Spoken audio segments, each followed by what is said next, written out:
And hello everyone, welcome to Rogue Valley Community Television at Southern Oregon University. And this is the Real Estate Show. I'm Pete Belcastro, a principal broker at John L. Scott Real Estate in Southern Oregon. Usually here with Joe Brett, who's off tonight, but thank you for joining us for our August show. You know, here we are in midsummer. I mean, the weather has been, well, pretty warm. It's been dry, all that thing. We've survived so far. And in tonight's show, in our first segment, we'll have a Market Watch show. We'll give you an update on what the residential market is doing in Jackson, Josephine counties. And it continues to certainly be robust, continues to be a seller's market. And we'll tell you more about that. In our second half hour tonight, the Jackson Soil Water Conservation District will be along. And we're going to talk about agriculture, water, and it's been such a topic all summer, how water has been managed and some of the projects that have been done to make water stretch further, and you're going to enjoy that with the JSWCD tonight as well. Well, let's get to our show here in mid-August, I guess, where we are. A new person who's joined us for the first time is Alice Lima, who's a broker with John L. Scott and a co-worker of mine there, and nice to have you with us. Nice of you to join us. Oh, thanks, Pete. I'm happy to be here. You have been, tell little people, I mean, I know you I admire your work, first of all, I would say. One of the neat things about being with John L. Scott and on our show now is that we're going to be able to meet some of the different brokers who make up the group. And Alice is one of those. And I admire your business. You do really well. How long have you been a broker, Alice? And tell us a little bit about how you got going in this business. Well, I've been a broker for 6 years now. So as long as just a little bit, even Joe and I, the same amount of time. Started at the bottom of the crash, 2009. Bottom of the crash. Bottom of the crash. Yeah. But I'm actually a real estate investor by trade and have been since the late 90s, early 2000s. So it feels a little bit like a cheat just because I've bought and sold so many of my own homes and properties, commercial. Yeah. So. Well, you do a good business, and I admire you a lot for that. So I can't wait to hear some of your comments about what's going on because it's a really interesting time right now. It is an interesting time for sure. Along with Alice tonight is Guy Giles, who's from Ditech Mortgage, and he's our resident mortgage expert, we call him. That's for sure. How are you doing? I'm good. I'm glad to be back. We keep having the same conversation, haven't we? I mean, our conversation is that Guy says interest rates are going to rise. I always say they're not. And people have, I mean, the news is filled with that, as you know, and yet that hasn't happened. And I think that's so good for the market to have interest rates low. Is that what you're seeing? Tell me what you're seeing right now. Well, they're staying low, and again, a lot of it has to do with just kind of the world market. China did some things to try to make their economy a little bit stronger this week, and it actually helped rates a lot even this morning. So the rates have gone a little bit less because of China's devaluation of their currency. That's a weird kind of combination to get around, isn't it? Wow. Everything from there to Greece to, we're not really where we want to be right now economically either. I mean, I think in our little market right here, we're doing pretty well.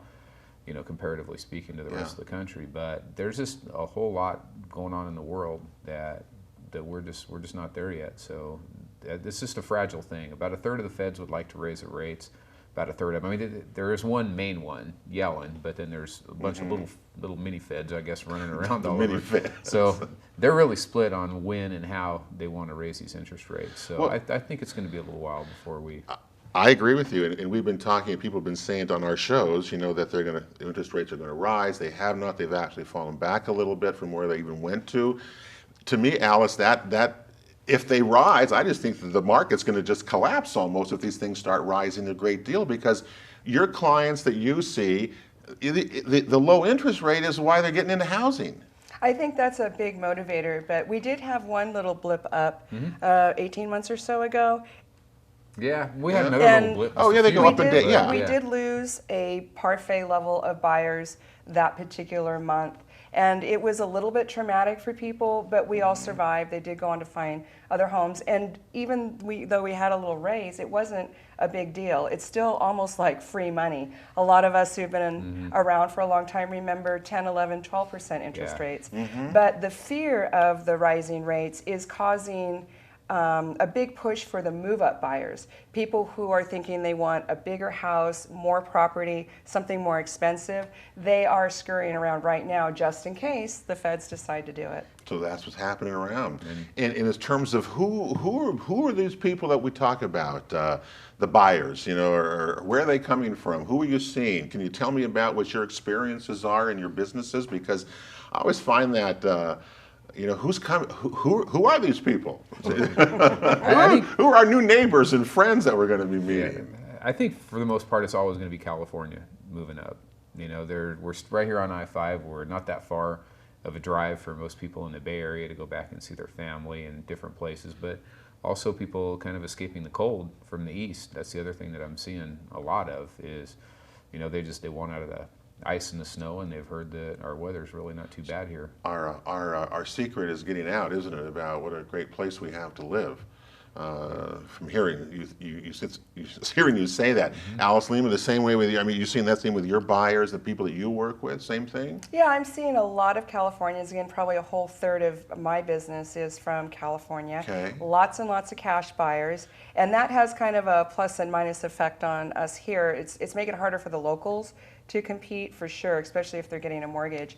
But we're also getting more people from Manhattan because they had the polar vortex. Oh, yeah, and then last we winter. continue to have a steady stream from Alaska, exactly like what he was saying, because the weather's a lot better here. Well, That's totally true. I suppose that's good. And of course, we're going to show you some statistics from the SOMLS. We'll go to those because they kind of stir some comments, especially from Alice and Guy.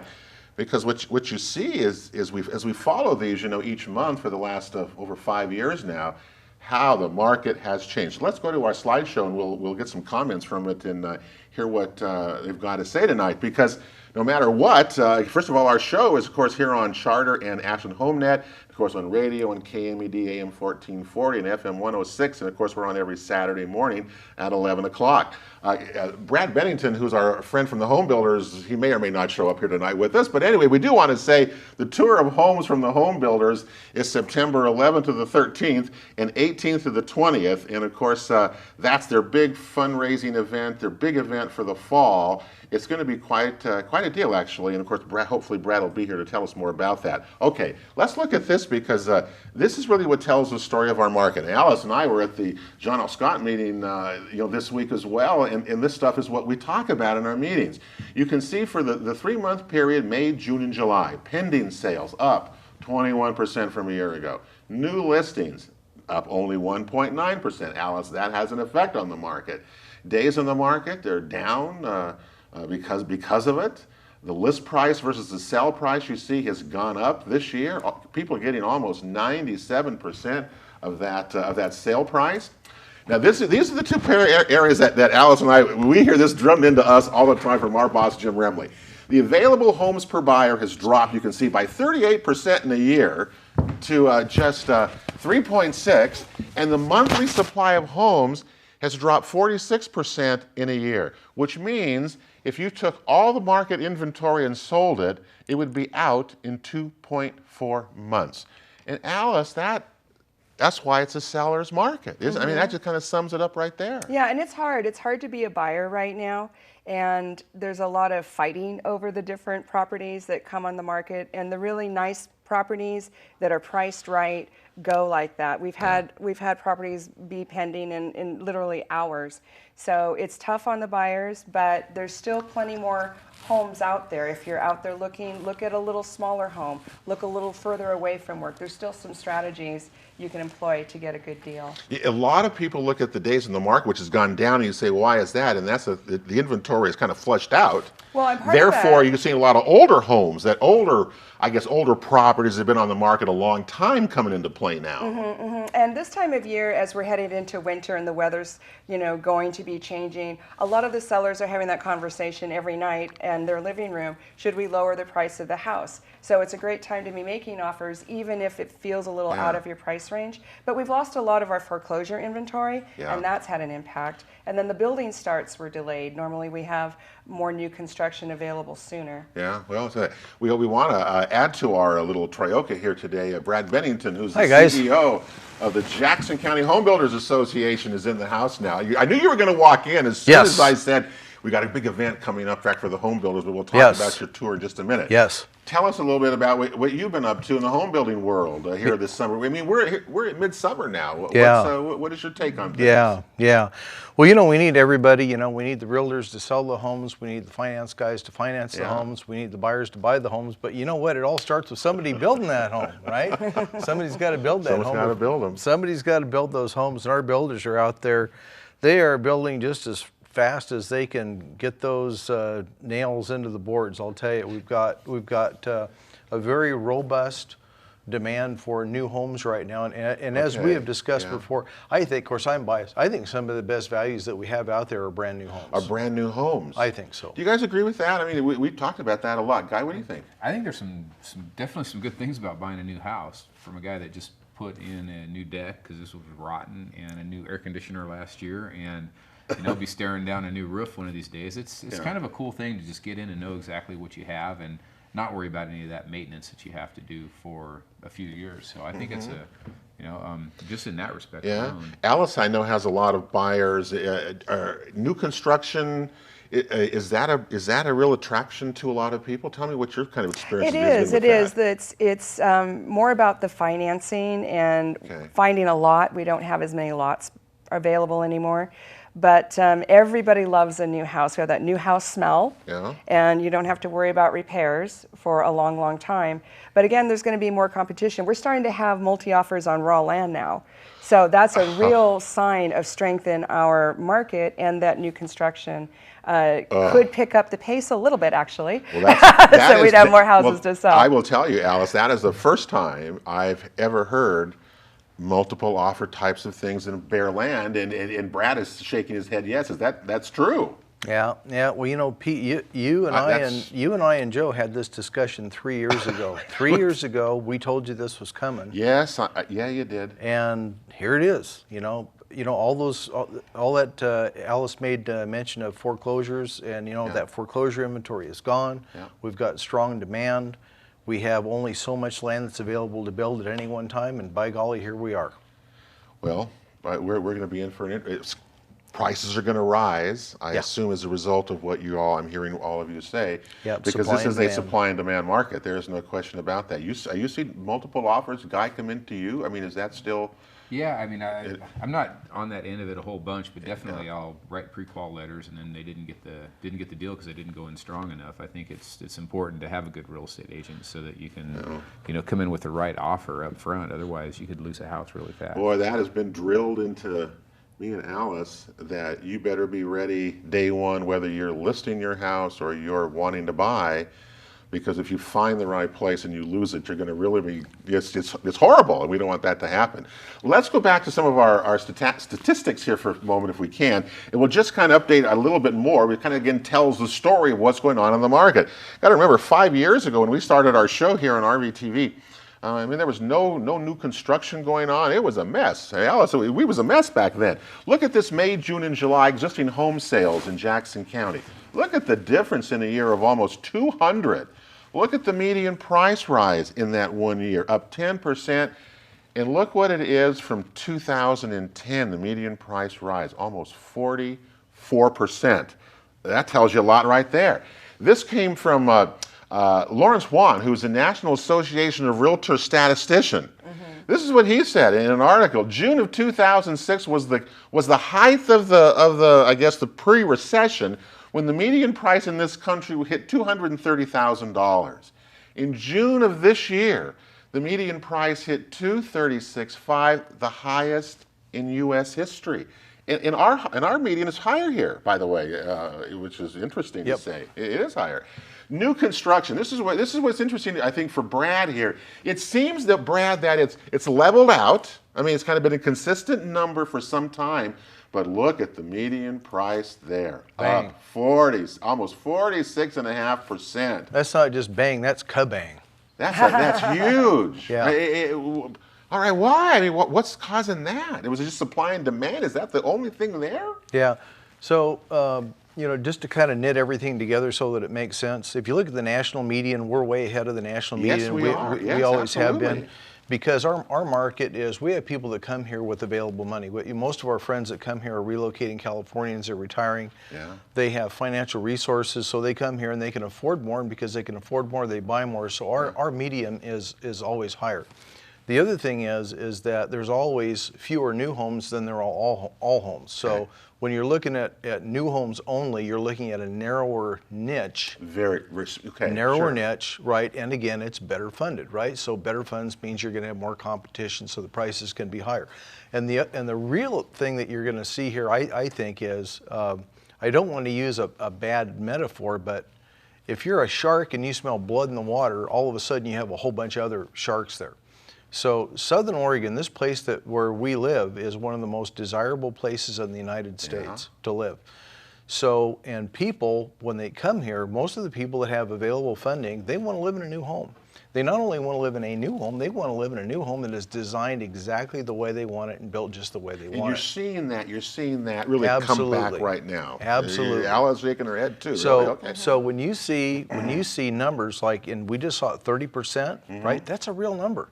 That means if you want to buy a new home in East Medford, that new home that you're going to buy in in August of 2015 is going to be an average of 30% higher than it was in July of Absolutely. 2014. Isn't that amazing? That is amazing, and it's an unsustainable kind of thing. I can't even talk here. Have you? What does it take to get into a new house that you've seen? I mean, what's the price ceiling? I know they can be really high. I mean, I understand that, but what is kind of a price range that someone can afford that you see? I'm going to jump in here just real quick and tell you that even though there are more expensive prices that you can pay, there are brand new homes on the market right now for in the $150 per square foot range, which I think is very affordable. 150 a square foot. And the price, I mean, the square footage has decreased, right? We're not seeing that's actually come down, right? I just toured some homes out in White City, and they are ranging in the brand new construction in the 180s. 180s, But you can okay. also get in Northwest Medford, they're building, Southwest Medford, they're building. And those East are what, in the Medford Hills. 225 range Or for low new? twos. I think they're still building over in Southwest to- Medford in low 200s. Yeah. So that's what you're seeing. The demand, though, in new construction that you're seeing is still in the upper price ranges, correct? I mean, that's Well, the East Medford Hills is definitely going to be more in the 300s, 400s. right. And the that- lots are more expensive. And from our statistics show, that's where most of the new construction is taking place, right? Roughly in East Medford. There's, Yeah. not a lot in Ashland. That's- but That's- there's some. There's a little No, there's tiny not bit. a lot in Ashland. Yeah, we Or know Jacksonville. there are certain places, supply and demand. Let me just go back here because before we run out of time, back to our stats because I can get through this. So I want to share with you here. Let's look at rural properties because this is again the area that we've been talking about for some time. Look at the difference in total number of sales in 1 year, for over 200 of them. And the median price is even higher for rural properties, as you know, than it is for residential properties, up 13% from a year ago. This is, again, the most interesting part of our discussion, how much it's changed. Over 90%, Brad, of all transactions are now regular sales. So Isn't that that amazing? means the REO, the short sale era that at one time was 85% of all sales in this county when I started in real estate, when Alice did. Look at that, 90-some% now. 94% of all the market listings now that are out there are also regular sales. So that makes only 6% of all listings out there in a distressed property. That's amazing. Okay, Brad gets to say this because we have an event coming up. All right, We do. September 2 weekends in September. Yeah. This is going to be pretty cool. So tell people what you got cooking. Why we want to go to this? Yeah, it's a Southern Oregon tour of homes. It's a scattered site tour. We're co-producing it with our friends from Central Oregon Builders Association. And it shines a spotlight on the builder. You know, people are interested in homes, but they're also interested in the builder, the subcontractors, the materials.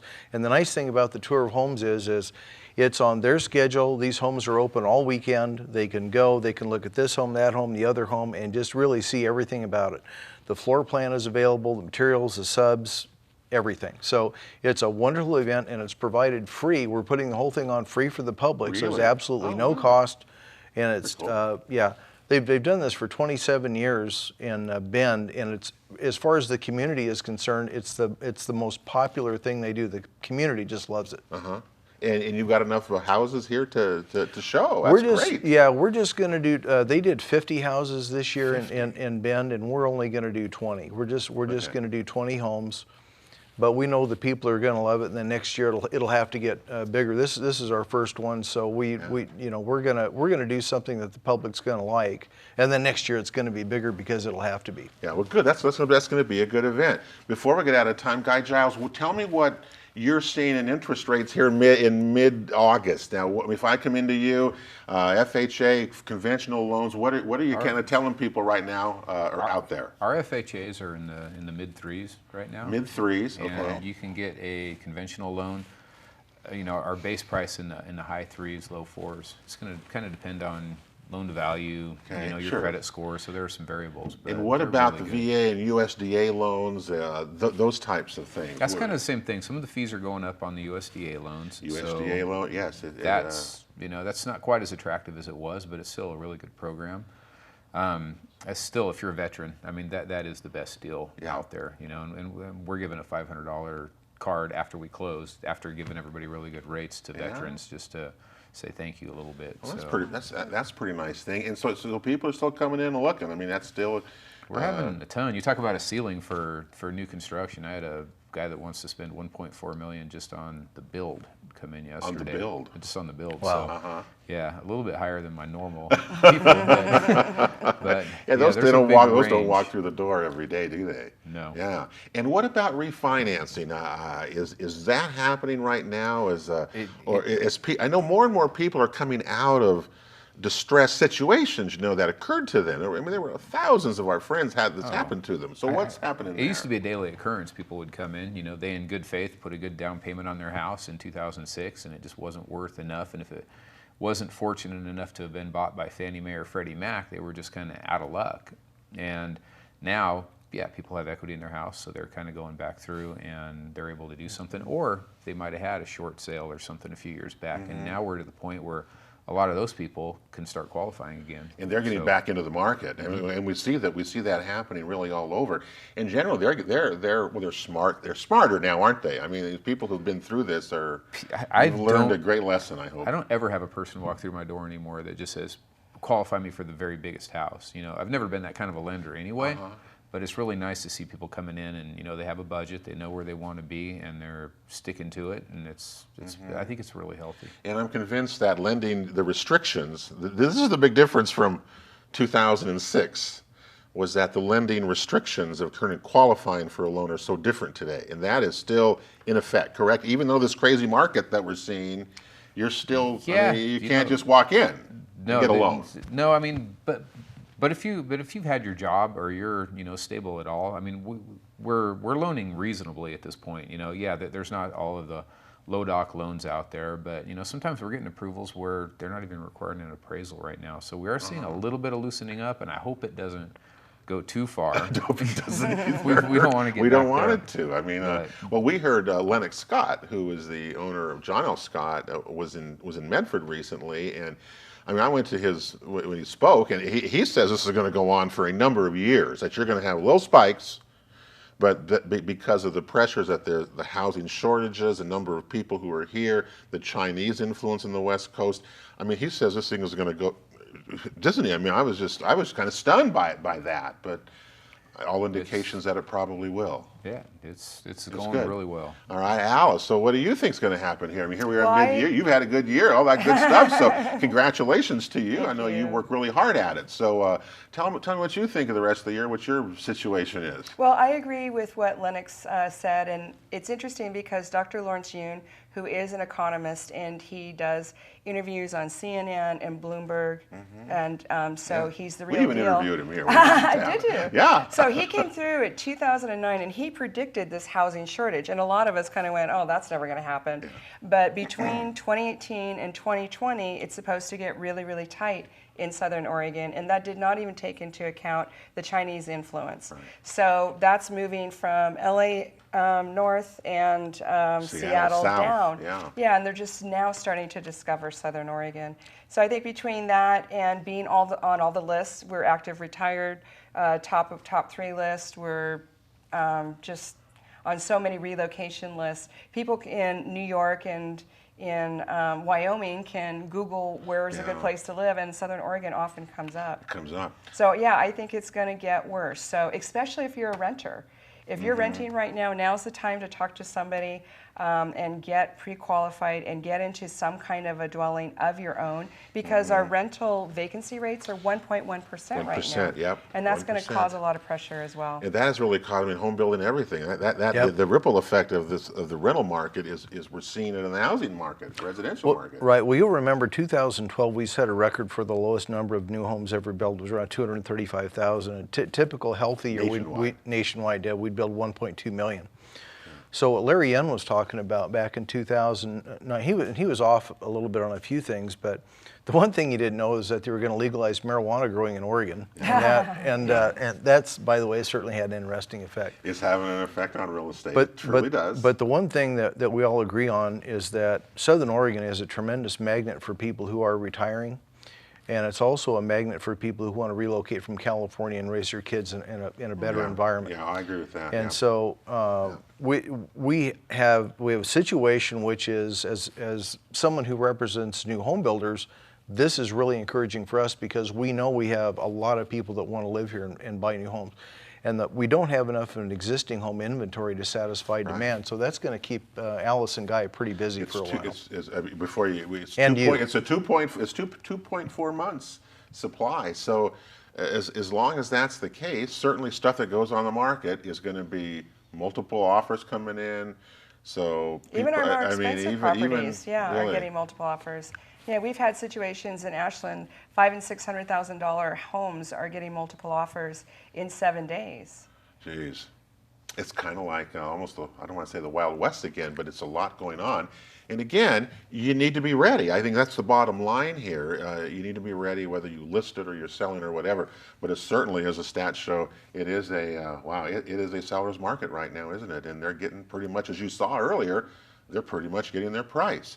We see new construction going on. We still have shortages of apartments and rental properties. My goodness, I mean, investors. You work with. I mean, we talk a lot about investing on our show. It's a good time to invest, isn't it? If you want to do this. It's a great time to invest. It's a great time to go ahead and find a little rental or a duplex or an apartment building. I think the commercial market is coming back. It's a little behind the residential market, and in part was spurred on to a little more healthy state because of the medical marijuana and the recreational marijuana brought up our commercial properties a little bit. And it's bringing up rural properties and it's bringing up rural properties with good water and we had Sheriff Falls was on our radio show, and he said before he came to our show he had met a couple from Illinois who had moved to Medford to be able to grow 4 marijuana plants on a rural property. I mean, that's the kind of thing that's going on around us that I guess is making it very dynamic, and I guess makes it interesting for us to talk about as well. So, all right, we're almost at that. Yes. Yeah, I just want to mention one thing a lot of people don't know about Oregon. You know, the federal government owns over 52% of Oregon. Yes. So people look at Oregon, they say, "Oh my gosh, there's so much room there. We can live." But what they find out when they get here is that if you really want to buy a place and buy a lot and build a house, there isn't that much actual land available. Yeah. That's why it's so important for somebody who's coming in from out of town to get in touch with a realtor who can really get them headed the right direction and not waste their time. Key, don't waste your time. Absolutely. Okay, we're going to be out of time. Alice Lima, nice to visit with you. Good luck to you. You can find Alice. You can Google Alice Lima. She's at John L. Scott, and she's a very good agent, and I know we'll take care of you. So thank you for being here. I do appreciate that. All right, Mr. Guy, good luck to you. Keep busy. Refinancing and low interest rates. May they continue here for us, because it certainly helps a lot of people in terms of doing this. So, got them for a while. And you can find you at Ditech Mortgage, right? So please you do that. And Brad Bennington again in September, the tour of homes. You bet. I know we'll have more information on that coming along, so people want to stay tuned for that. You betcha. And a lot of new construction going on. You got to be a happy guy, because when we started our show, there was nothing. We didn't even talk to Brad, because there was nothing to talk to Brad about. And now look what we've got. Okay, we're going to take a break here in the real estate show, and when we come back, the Jackson Soil Water Conservation District is along. We're going to talk about one of our favorite topics in the summer, water and water management. We'll be right back.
Hello and welcome to the Real Estate Show on RVTV Cable Access Channel. Glad to have you with us. I'm Pete Belcastro, a principal broker at John L. Scott Real Estate in Southern Oregon.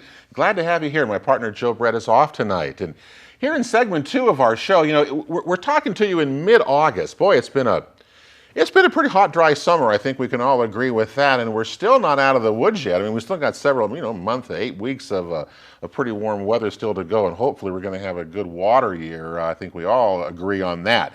Well, the Jackson Soil Water Conservation District has been around, I know, since 2006, when voters approved a small property tax levy to make the district what it is today. Clint Nichols has joined us today for our show. He's a rural planner for the JSWCD. He's been a member of our show for some time now. We've had on radio and here with us here on cable access as well.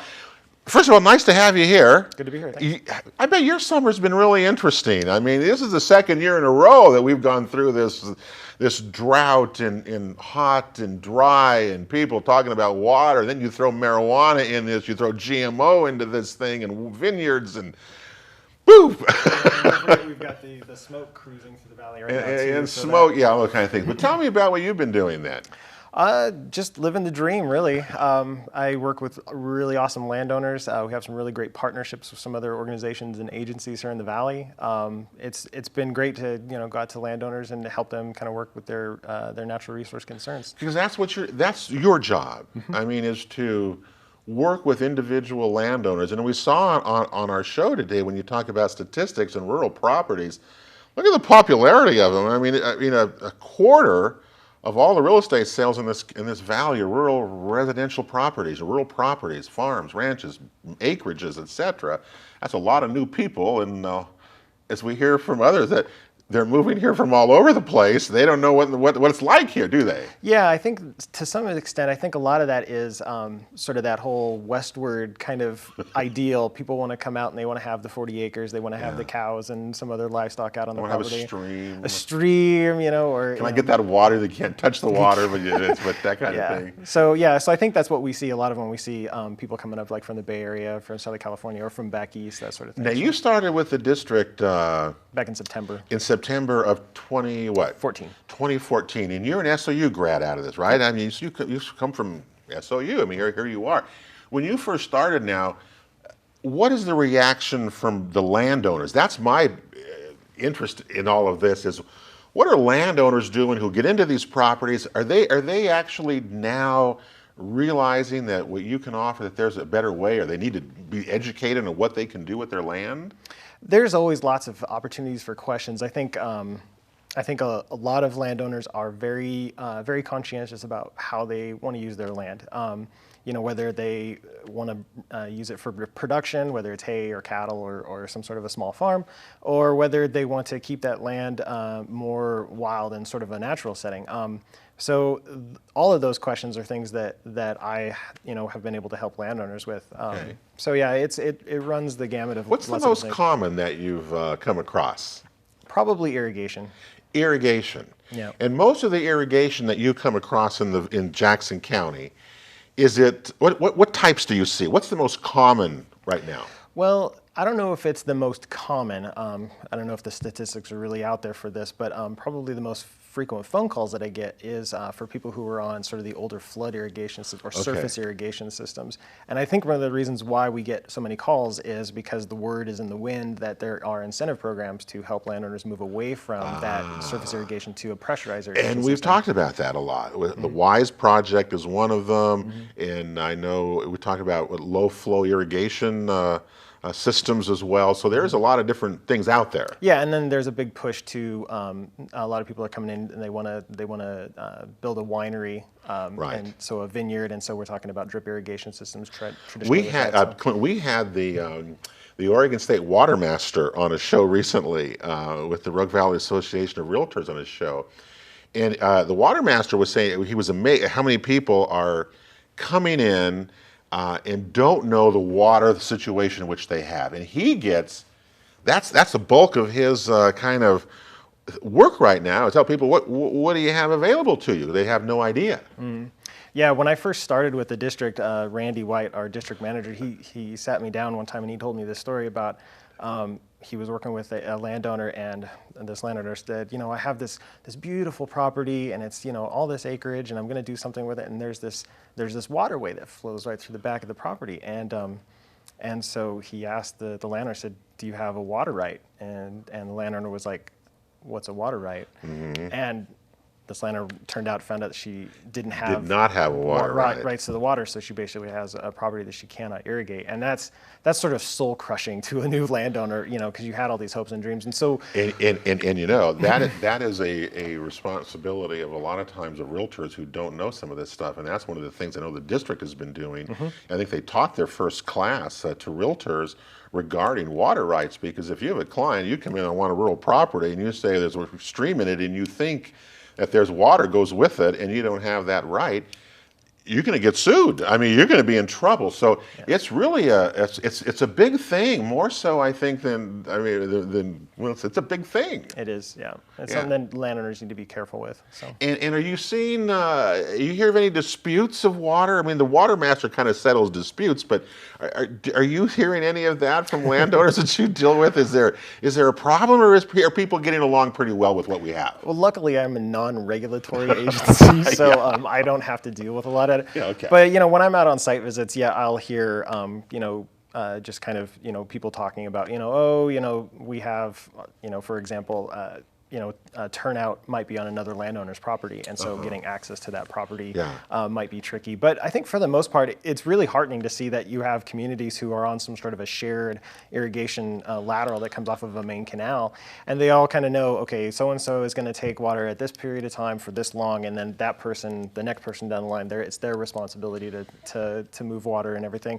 So it's actually really heartening to see that communities can indeed actually work together for a shared resource. So. And I've also Lost Creek Lake, which is such a big reservoir, still has excess water, which I didn't even realize that available. But that system is so different than Immigrant Lake, the Hyatt Lakes. The system that provides irrigation water is so different in how it operates. And have they made any determination in terms of when they're going to cut water off? Have they stretched it to the end of the season, or what have you hearing about that? I haven't heard anything from from Talon Irrigation District about whether or not they're going to end the season early. I know last year. They did. Yeah, and it was really well timed, because right at the point where they ended sort of their irrigation rotation, we got that really good storm sort of end of September, which really kind of saved a lot of the producers in the valley to some extent. This year, I think some of the thunderstorms that we had, kind of early summer, Has it been late July? spring. Yeah. Yeah, I think that's kind of helped out a little bit with some relief to the reservoirs, but again, no snowpack. That's where that water comes from. So I don't have a crystal ball. I'd hate to make a prediction, but I imagine we're probably going to see the same thing this year. Probably going to see. I mean, I was down at Immigrant Lake, it's coming down, but it's still, I was, think you still got a lot of water in it. But when the pool goes down, it goes down pretty fast at the last at the last of it. Well, we'll see. Once again, our community has come together to stretch water supplies and to use it wiser. I think of all the things that you all have done at JSWCD is the awareness of water, the awareness of managing it better, the awareness of what we have and how we can use it smarter. That seems to me to be, I don't know, we seem to be more aware of it. Is that what you see? Yeah, a lot of the times when I go out and I speak with landowners, that's really kind of what's on their mind. Is they're thinking about their drought. They're thinking about what are we going to do? Is there a situation that they can develop on their own property to use water more wisely, more efficiently, thinking ahead to the fact that there may be more drought years ahead. So, well, I was out at Hart Mountain at the Order of the Antelope this year, and the Order has a number of cisterns that are out in the desert that they put out to catch rainwater. And these cisterns had, I was there mid-July, and the cisterns they were down, some had run out, they were down to the nubs.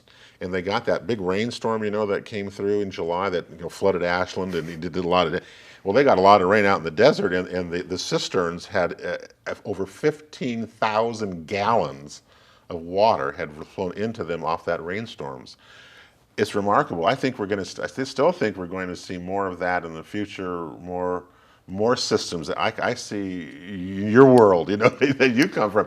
Yeah. I see those kinds of systems off barns, off this. If you want to have more water, you're going to have this in the future. Yeah, and I think one of the things that we don't think about a lot of is the largest reservoir of water in the county is really our watershed.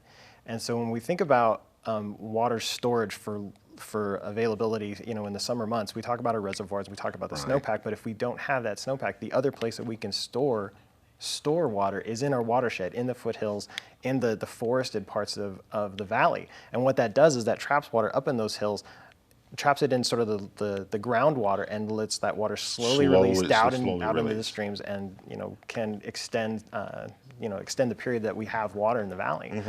So a lot of things that can be done in the upland we don't necessarily associate with water storage, water conservation, but there are some things that can be done with just vegetation management, fuels reduction for thinning operations in forested areas. All those things can make an impact on water availability. So. And we're seeing some of that put into use. Now you brought some slides to share with us on what a project that you've done. So tell me what we're going to see, because I haven't seen this yet. So what do you got here? I'm actually not sure. You haven't seen it either. So it'll be a learning experience for both of us. So. Let's roll the tape then, and let Clint. It's supposed to be one of his projects, so let's see what we've got here, and we'll let Clint talk over that, because I know one of the things that he does is goes out into properties of landowners and share with them some of their knowledge. So do we have that? Can we go there? Yeah, coming? Okay, here we go. All right, so it's ag, water quality management, and you. Yeah, so this was a presentation that Paul DiMaggio, our natural resource technician, had done for the real estate, for a class for the real estate agency. Okay. And basically what the class really was talking about was sort of a document that's in the area here called the Ag Water Quality Management Area Plan, which is a horrible title for anything, but very fitting for most government agencies. And basically what this talks about is how the valley needs to be managing water to meet some state requirements for water. So here's kind of a good example of some typical flood irrigation systems. This is the kind of stuff that we see that's not not very efficient use of water. And so this slide right here, this is a photo of a project that we did where we converted a landowner away from a flood irrigation to a pressurized this overhead sprinkler system. And it was a small 5-acre piece of land, and it was an agricultural producer. He produces out in the Applegate. And he was able to, conserve quite a bit of water. All that runoff from surface irrigation was allowed to not return back into a stream, and so we're able to solve some resource concerns that way. And it's interesting because you also get better crops out of sprinklers, less runoff, bad runoff into the streams, it's things like that. Okay, I appreciate Yeah, now that. there are ways to more efficiently flood irrigate, but traditionally it's not a very successful way of irrigating. And what we run into a lot of is we get people who move into the valley, again from the Bay Area or from back east, and they don't understand their surface irrigation system. It's not you just flip a switch and it's on and it irrigates. It takes some management and some thought to put in there. And so some of the people who've lived in the valley for a very long time, they know, it's kind of an art to it. They know how to irrigate their property. This is going by this is going by really fast for you, but this is just some of the different projects that you're seeing there that the district has been involved with in terms of drainage and runoff and improving water quality, because that's the key to it is right. The key to it is improving the overall water quality for fish and streams, and if you do that, we have enough for everybody. Exactly. That's kind of the bottom line here. So again, this is kind of going by fast here, but it just shows you some of the different things that you can do. And the district has, I think, gosh, since the 4 or 5 years that we've been doing this with the district, there's been hundreds of acres have been converted to this, haven't they, Clint? Yeah, I don't know. I'm not sure off the top of my head. Well, just the big cattle company ranch, the big C2 ranch out there by Eagle Point was like hundreds of acres, I know. So it's a lot. It's a lot. And it adds up. Mm-hmm. Well, and the interesting thing about how we treat water pollution kind of in the country, so back in the 70s, we had the Clean Water Act that was passed by Nixon. And back then we had, rivers that were catching on fire. We had, places in the Great Lakes that couldn't support fisheries, those sorts of things. And so, when the Clean Water Act was passed, we were really looking at factories. We were looking at wastewater management plants, all these things that are called point source pollution sources. So these are these big sort of industrial areas that are dumping water or pollution of some sort right into streams. And so the Clean Water Act really went after those guys. And that was kind of the low-hanging fruit. You could throw some money at that and make those things cleaner and not quite as pollutant. But what we started to see was over time, we're still not seeing the same sort of water quality impacts or improvements that we really wanted to see. So, like in the 1980s, there was a lawsuit that came against the state of Oregon that said that the state of Oregon was not upholding the Clean Water Act, and so out of that, the DEQ, Department of Environmental Quality, was asked to start coming up with rules, basically rules, sort of pollution levels for the different streams. And so the agriculture community said, okay, well, if you're going to set these limits for what kind of pollution needs to be, or we want to see pollution levels below, then we'd like to see a plan to help agricultural landowners meet those goals. And that's where this agricultural that's where that's come from. Right. Have you seen improvement overall since you've been working in the field in this? Can you say that I think this is working? Well, and that's where it's tricky. So we have, again, going back to this point versus not what we call non-point source pollution. Non-point source means that, I can look at a stretch of stream and I can say, point source is like that one landowner or that one factory is putting in X number of some pollutant into a stream. Non-point is I maybe have 10 landowners up in that stream, and maybe all of them, maybe some of them, maybe one of them is contributing to some sort of pollution to that stream. I don't know. And so what we try and do is we try and give enough information that people can kind of take care of those resource concerns on their own property, that there doesn't have to be this involvement with the Department of Environmental Quality, with the Oregon Department of Agriculture. That's where you come in then. Exactly. Because, we've done everything from, cleaning up mud. I mean, not having as much mud to where water flows and directing it to, I mean, there's all sorts of things you can do that are not necessarily expensive either. No, a lot of it is just sort of best management practices. You know, where you store manure when you're storing it for compost. You know, making sure that fencing along streams is maintained so that you're not allowing livestock to get into streams. Those sorts of things. Yeah. It's all very low cost stuff. So. Yeah, well, you know, we're seeing the kind of a similar thing that the Animas River, you know, there in Yes. Colorado, where that the mine waste has been dumped into the river. That would definitely have an effect, wouldn't it? I mean, Yeah.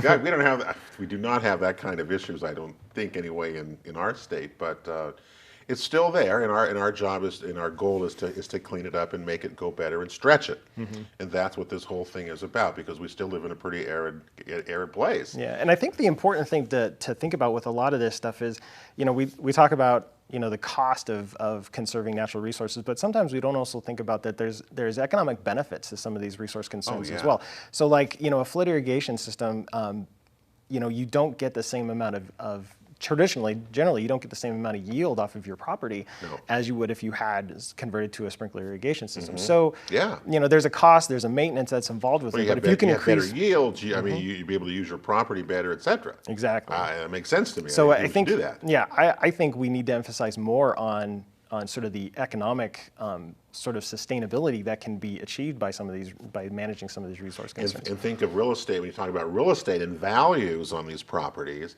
I mean, if you want a certain price level and you have taken care of your property, you have a water management plan, you've done these things, versus the guy maybe down the street who hasn't done that, you're going to get a higher price for your place. I mean, you just are, because you've taken that and you've managed your property better. So you're right, there is an economic value there. That's really one of the great things I love about the JSWCD is that, and Randy White really starts that, is that if you have a property, you can get some economic benefit from it, you should, and you can manage it to do that without hurting any of the environment around us and those things. And that's what we're seeing. And that's very exciting to me, especially as you see we're having the food movement, local food movements, and all the kinds of things that are out there. I just think that people like you're going to be really busy because there's people moving in here who really need your advice and help. And I think you're seeing that you're really doing some good stuff. Yeah, we hope so. Yeah. Now tell me, the fall's coming up. You've got all sorts of classes, and I know they fill up, and I've even heard some of them are already full. But the popularity of this and the knowledge wanted is really cool to see. I mean, you may have to do more classes, you guys. You have to hire more people or something. Huh? Yeah, so the Land Stewards program is starting up in September. That class is already full. The Land Stewardship class. See, that's my favorite class. I mean, I love that class. Okay. Yeah, it's a 10-week sort of on-site class. It's a great program, especially for new landowners. But yeah, I think we have 35 members in that class this year. Yeah, that's really cool. I mean, I think that's great. Well, that's good.